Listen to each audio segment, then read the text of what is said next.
আসসালামু আলাইকুম ওয়া রাহমাতুল্লাহি ওয়া বারাকাতুহু। আমি জুবায়ের হোসেন ফয়েজ বলছি। এখন আপনারা যে মানুষ এখানে সেখানে ঘোরাফেরা করছেন, আজকের এই জান্নাতের বাগানের মধ্যে চলে আসেন। আমি আপনাদেরকে বিনীতভাবে আহ্বান জানাচ্ছি। আসসালাতু ওয়াসসালামু আলাইকা ইয়া রাসূলাল্লাহ। আসসালাতু ওয়াসসালামু আলাইকা ইয়া হাবিবাল্লাহ।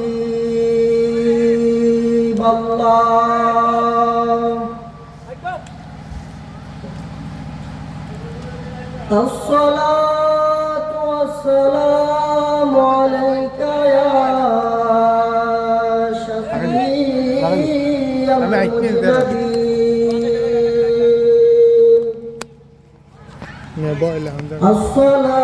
الصلاة والسلام عليك يا رحمة للعالمين.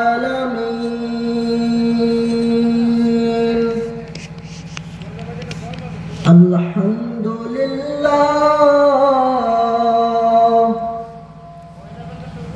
الحمد لله نحمده ونستعينه ونستغفره ونتوكل عليه ونعوذ بالله من شرور أنفسنا. من يهده الله فلا مضل له ومن يضلله فلا هادي له.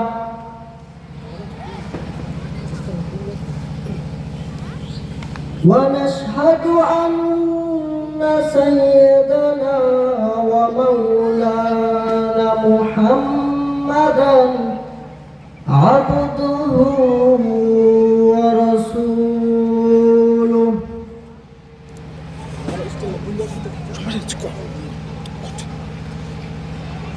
الذي أرسله بالحق بشيرا ونذيرا وداعيا إلى الله بإذنه وسراجا منيرا. সকলে আমার সাথে মায়ার সুরে বলুন, আউযু বিল্লাহি মিনাশ শাইতানির রাজীম. বিসমিল্লাহির রাহমানির রাহিম. ওয়ামা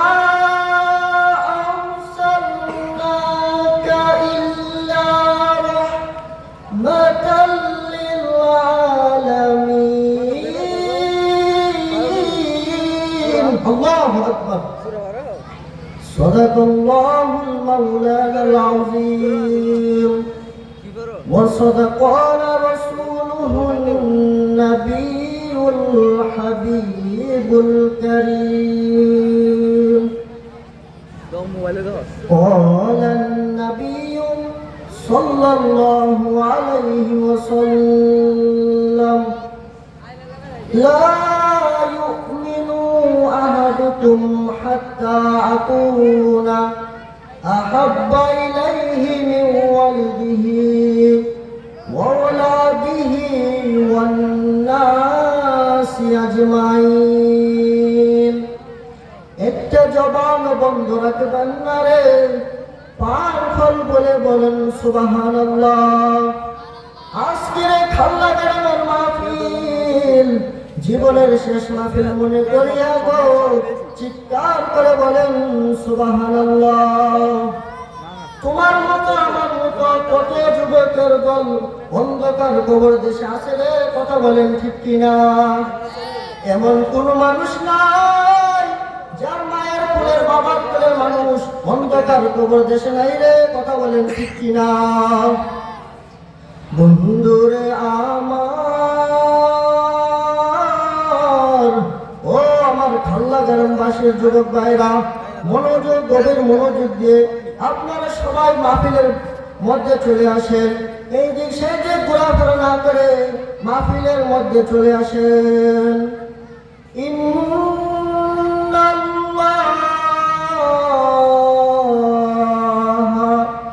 ওয়া মালাইকাতাহু ইউসাল্লুনা আলান নবী ইয়া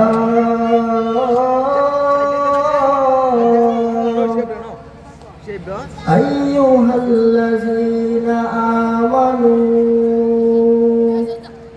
সাল্লু আলাইহি ওয়া সাল্লিমু তাসলিমা। আল্লাহুম্মা সাল্লি আলা সাইয়্যিদিনা মাওলানা মুহাম্মদ ওয়া আলা আলি সাইয়্যিদিনা মাওলানা মুহাম্মদ। প্রিয় নবী নূরে নবী রহমতের খাজিনা, প্রিয় নবী নূরে নবী রহমতের খাজিনা। তোমার দিদার পেলে মোরা আর কিছু তো চাই না। দয়া করে দিও দেখা আমাদের মরণ বেলা। তোমার দিদার পেলে মোরা আর কিছু তো চাই না। আল্লাহুম্মা সাল্লি আলা সাইয়্যিদিনা মাওলানা মুহাম্মদ ওয়া আলা আলি সাইয়্যিদিনা মাওলানা মুহাম্মদ। লা ইলাহা, ভালো লাগে লা ইলাহা ইল্লাল্লাহ, লা ইলাহা, মধুর সুরে লা ইলাহা ইল্লাল্লাহ। খেলো রে মন প্রেমের খেলা, মহরার আগে মরণ বালা। খেলো রে মন প্রেমের খেলা, মহরার আগে মরণ বালা। হৃদি নয়নে দেখিতে পাবি, হৃদি নয়নে দেখিতে পাবি, মুছে যাবে মনের জ্বালা। লা ইলাহা, ও লা ইলাহা ইল্লাল্লাহ। বহু দূরে মদিনা, কেমনে যাব জানি না। বহু দূরে মদিনা, কেমনে যাব জানি না। দয়া কর দয়ার আল্লাহ, দয়া কর দয়ার আল্লাহ, পুরাও মনের বাসনা। লা ইলাহা ইল্লাল্লাহ, লা ইলাহা, ও লা ইলাহা ইল্লাল্লাহ, লা ইলাহা ইল্লাল্লাহু মুহাম্মাদুর রাসূলুল্লাহ সাল্লাল্লাহু আলাইহি ওয়াসাল্লাম। আসলে কি ইসমে জাতের জিকির করি। আল্লাহ আল্লাহ আল্লাহ আল্লাহ আল্লাহ আল্লাহ আল্লাহ।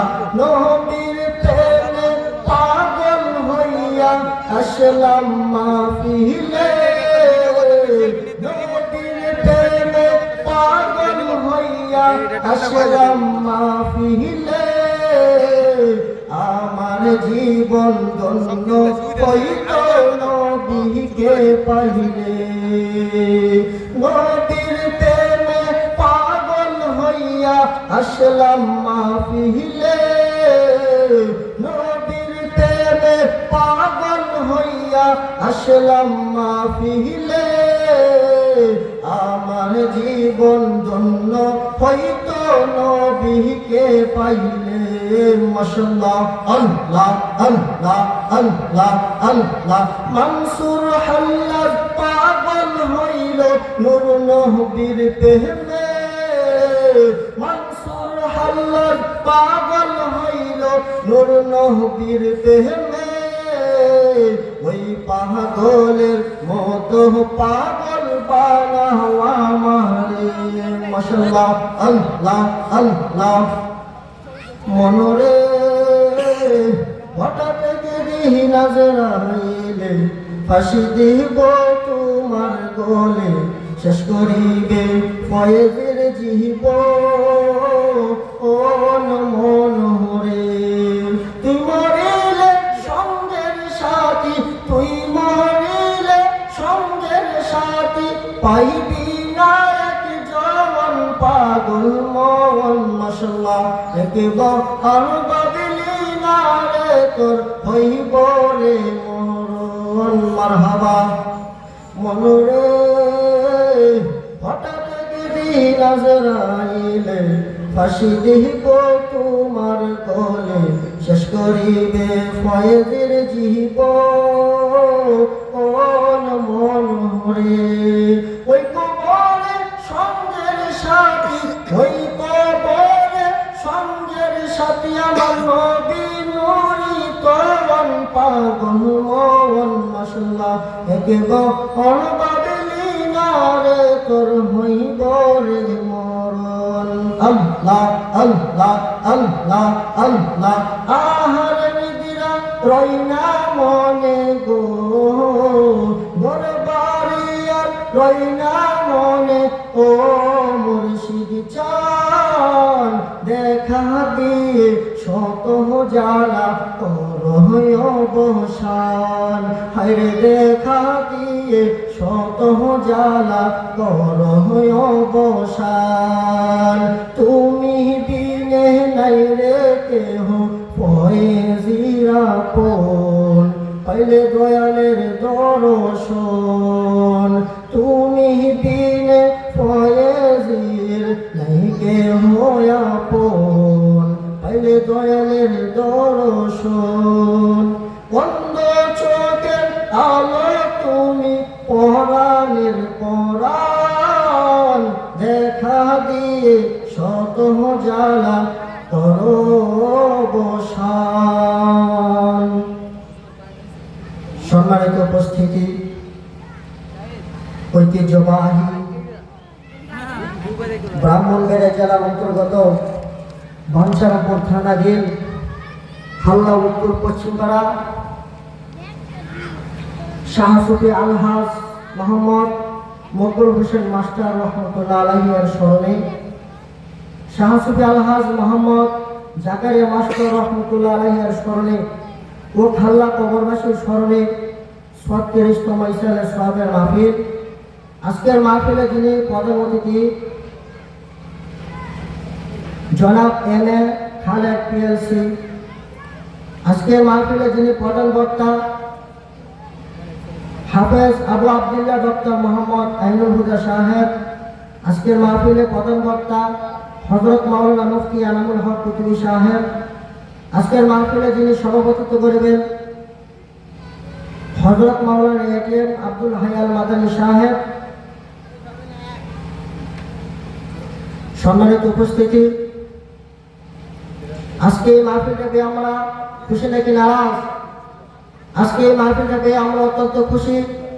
আল্লাহ পাক আমাদেরকে, আপনাকে, আমাকে সকলে বাঁচিয়ে রেখে আজকের মাহফিলে আসার এবং বসার এবং আমাকে দু একটি কথা বলার তৌফিক দান করেছে, সেই জন্য শুকরিয়া, সকলে একবার শুকরিয়া দান করুন আলহামদুলিল্লাহ।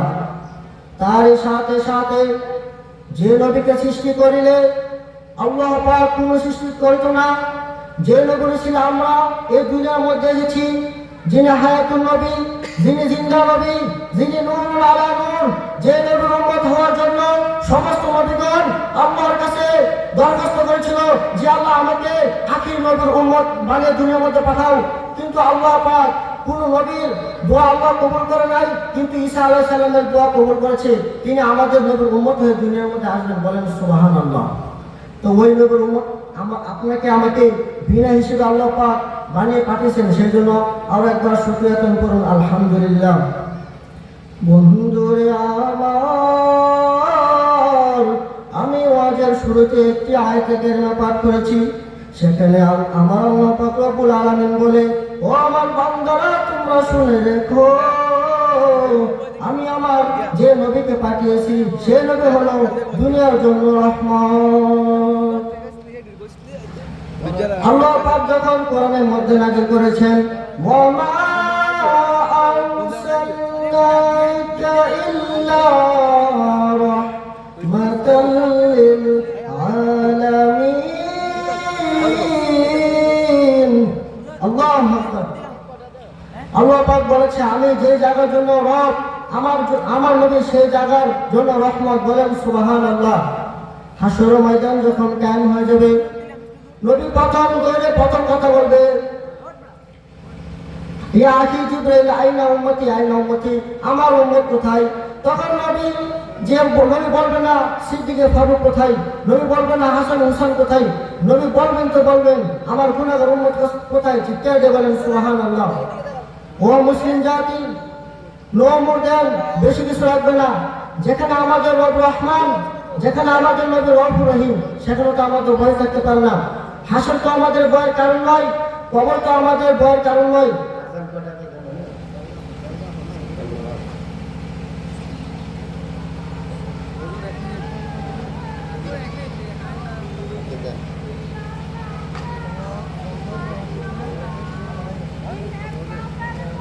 আমাদের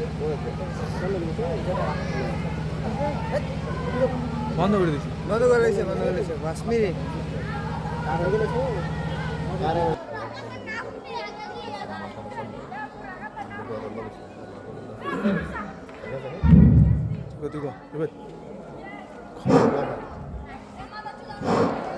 আসসালামু আলাইকুম ওয়া রাহমাতুল্লাহি ওয়া বারাকাতুহু।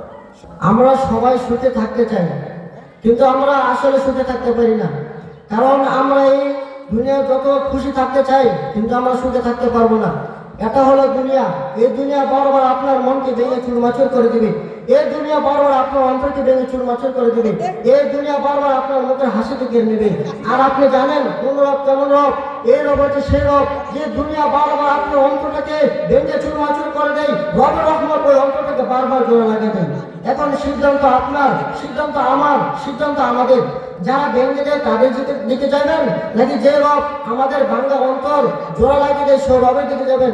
কিন্তু একটি কথা মনে রাখবেন, ওই রবের দিকে তখনও যেতে হবে যখন ইচ্ছে করবে না অন্ধকার কবর যেতে, তখন ওই রবের দিকে যেতে হবে। তো যেতে যেতে হবে, আসুন আমরা তওবার মাধ্যমে স্বেচ্ছায় ওই রবের দিকে চলে যাই। এখন থেকে গেলে কি লাভ হবে জানেন? দুনিয়া অর্জন হয়ে যাবে, আখিরাত অর্জন হয়ে যাবে। মূলত আসলে আমরা গুনাহের মধ্যে দিয়ে মজা খুঁজি, গুনাহের মধ্যে কোনো মজা থাকে না। গুনাহের মধ্যে মজা হলো কুয়াশার মতো, দেখা যায় কিন্তু ধরা যায় না। আর আরেকটা কথা হচ্ছে, আমাদের সমাজের মধ্যে দেখা যাচ্ছে যে সন্তান অনেক বড় লোক, কিন্তু তার মাকে সে বাদ দেয় না। সন্তান অনেক বড় লোক, তার মাকে সে দেখাশোনা করে না। সন্তান থাকে বিল্ডিং এর ভিতরে, কিন্তু মাকে সে থাকে টিনের বাংলা করে। কথা বলেন ঠিক কিনা? বন্ধুরে আমার, ও খাল্লা গ্রামের বাসী, ও আমার যুবক বন্ধুরা, আমি একটা কথা স্পষ্টভাবে বলতে পারি, যে সন্তান মা বাবার সাথে অন্যায়ভাবে জুলুম করবে, যে সন্তান মা বাবার সাথে অন্যায়ভাবে খারাপ আচরণ করবে, সেই সন্তান হাসরের ময়দানে আল্লাহর কাঠগড়ায় দাঁড়াতে হবে কি হবে না? বন্ধুরা জানতে চাই, যে সন্তান মা বাবার খোঁজ খবর নেয় না, যেরকম ভাবে ওই সন্তানকে ময়দানে হিসাব দিতে হবে, আল্লাহর কাঠগড়ায় হিসাব দিতে হবে। তেমন করে যে মা বাবা সন্তানকে সন্তানের সাথে অন্যায়ভাবে জুলুম করবে, সন্তানদের হক সঠিকভাবে আদায় করবে না, ওই মা বাবা হাসরের ময়দানে আল্লাহর কাঠগড়ায় দাঁড়িয়ে যেতে হবে। কথা বলেন ঠিক কিনা? সুতরাং যে আপনার সন্তান যতটুকু পাওনা আপনি তাকে দিয়ে দেন, তাহলে সমস্যা কি? আপনি এক ছেলেকে বেশি দিয়ে দিলেন, আরেক ছেলেকে কম দিয়ে দিলেন, এই কারণে সমাজের মধ্যে অশান্তি। বলেন ঠিক কিনা? যদি আমরা সমাজের মধ্যে যদি অশান্তি দূর করতে চাই, তাহলে যে যোগ্য ব্যক্তি তার যোগ্য স্থানে তাকে বসাতে হবে। যে যদি যোগ্যতা না শিখে যদি যোগ্যের চেয়ার যদি বসে যায়, তাহলে এটার কারণে আমাদের সমাজ ধ্বংস হয়ে যায়। কথা বলেন ঠিক কিনা?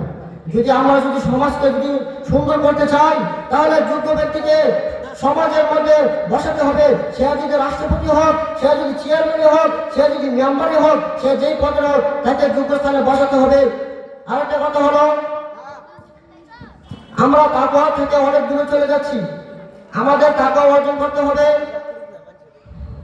হাসর ময়দান যখন টাইম হয়ে যাবে, নবী রহমাতুল্লিল আলামিন দৌড়ে প্রথম কথা বলবে, ও একদল হাসর ময়দানে জাহান্নামের আগুন দাউ দাউ করে জ্বলবে। ওই অবস্থা দেখে আপনার নবী আমার নবী কাঁদতে থাকবে।